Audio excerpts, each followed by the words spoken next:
Hello बच्चों, let's start the question. The question says, which of the following characters makes species more susceptible to extinction? Option A, ability of species to switch over to alternate foods. Option B, species restricted to small geographical area. Option C, small body size and high productive potential. And option D, none of these. ठीक है, सबसे पहले हम बात करते हैं about the key concept. What is the key concept of this question? The key concept here is biodiversity and conservation. Biodiversity और conservation. अब एक term है biodiversity.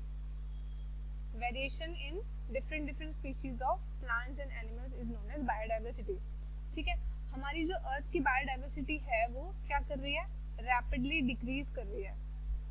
Rapidly decrease.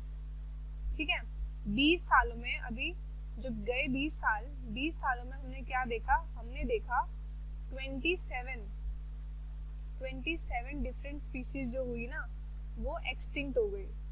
27 species is a really big number. ठीक है, और वो किसकी वजह से हो रही है? ये बेसिकली हो रही है आपकी ह्यूमन एक्टिविटीज की वजह से.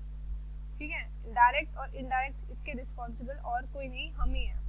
ठीक है, तो ह्यूमन एक्टिविटीज की वजह से हो रही है. और सबसे ज्यादा इफेक्ट किस में शो होता है? तो सबसे ज्यादा इफेक्ट होता है एम्फीबियंस में शो. ठीक है, सबसे ज्यादा वल्नरेबल स्पीशीज कोई है तो वो है एम्फीबियंस की. क्यों?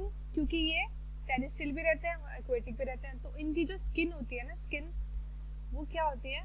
बहुत ज्यादा परमेएबल होती है टॉक्सिन्स के लिए. जो भी आपके इंसेक्टिसाइड, पेस्टिसाइड्स हम लोग यूज करते हैं अपने क्रॉप्स के लिए, उसके लिए जो है एम्फीबियंस की स्किन जो है बहुत ज्यादा टॉक्सिन्स के लिए परमेएबल होती है. ठीक है, अब हम बात करते हैं कि कौन कौन है जिसपे मतलब क्या क्या रीजंस हो सकते हैं बेसिकली जो ज्योग्राफिकल एरिया को कर रहे हैं. तो सबसे पहला हम देख लेते हैं narrow geographical area.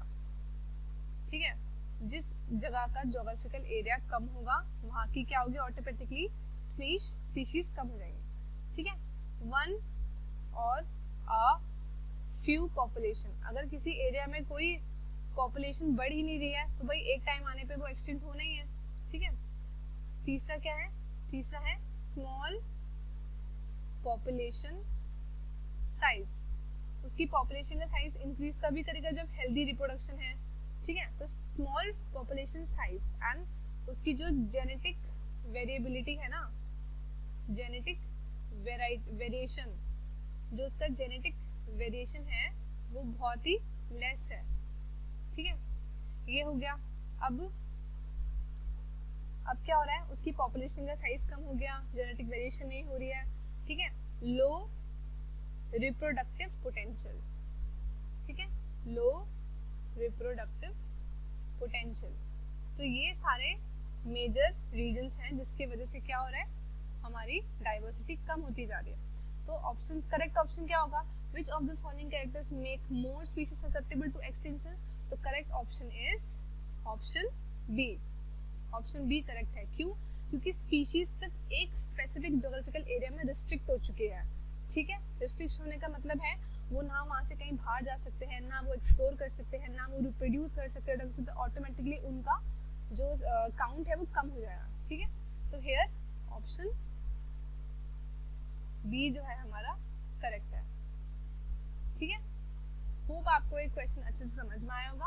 All the very best and thank you.